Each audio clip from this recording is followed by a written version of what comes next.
অভিবাসন বিরোধী অভিযানে সাধারণ নাগরিকদের ওপর গুলির ঘটনা যেন স্বাভাবিক হয়ে গেছে আমেরিকায়। মাত্র ১৭ দিনের ব্যবধানে মিনিয়াপোলিস শহরে আবারও ফেডারেল এজেন্টদের গুলিতে নিহত হলেন আরও এক ব্যক্তি।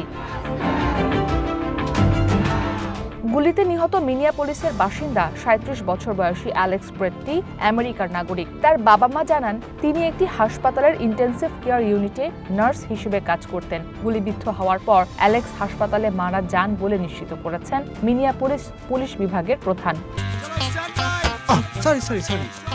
লাইফে কখন কি হয় গ্যারান্টি আছে, তাই ইন্স্যুরেন্স করুন সিটি ব্যাংকে, কারণ ইন্স্যুরেন্স করলে সিটিতে সুরক্ষা পাবেন নিশ্চিন্তে।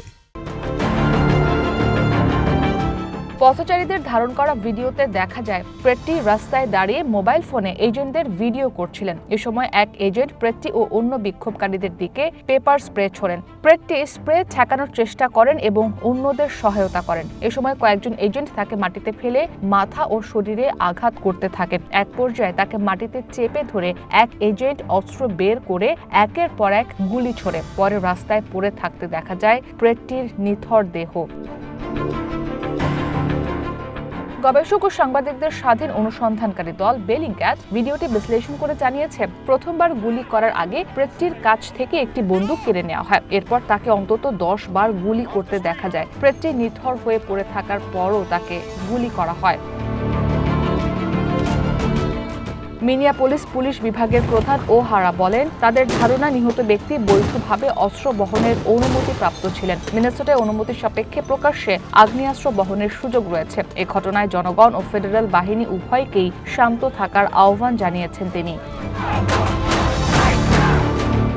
মিনেসোটার গভর্নর টিম ওয়ালস এই ঘটনার তীব্র নিন্দা জানিয়ে বলেন, এটি এখন আর কেবল অভিবাসন দমনের বিষয় নয়, এটি তাদের স্টেটের মানুষের বিরুদ্ধে বর্বরতা। তিনি এর ঘটনার সুষ্ঠু তদন্ত দাবি করেন। এছাড়া মিনিয়াপোলিসের মেয়র জ্যাকব ফ্রে ক্ষোভ প্রকাশ করে বলেন, কতজন বাসিন্দা ও আমেরিকান নাগরিকের প্রাণ গেলে এই অভিযান বন্ধ হবে?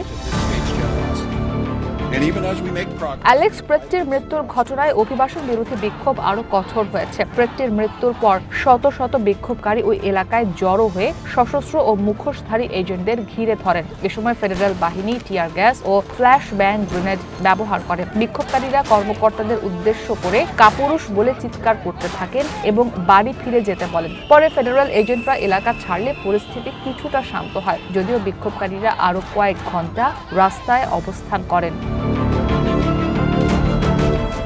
গত 7 জানুয়ারি এই মিনিয়াপোলিস শহরে ৩৭ বছর বয়সী রেনি গুড নামের এক নারীকে গুলি করে হত্যা করে আইস সদস্যরা। এরপর থেকে প্রতিদিনই বিক্ষোভ চলছিল মিনিয়াপোলিস সহ অন্যান্য শহরে। গত সপ্তাহে আইস এজেন্টরা প্রথমে 5 বছর ও পরে 2 বছরের শিশুকে আটক করে। ট্রাম্প প্রশাসনের অভিবাসন বিরোধী নীতির অংশ হিসেবে গত কয়েক সপ্তাহ ধরেই মিনিয়াপোলিসে ইমিগ্রেশন অ্যান্ড কাস্টমস এনফোর্সমেন্ট, আইস সহ বিভিন্ন ফেডারেল সংস্থার এজেন্ট মোতায়েন করা হয়েছে।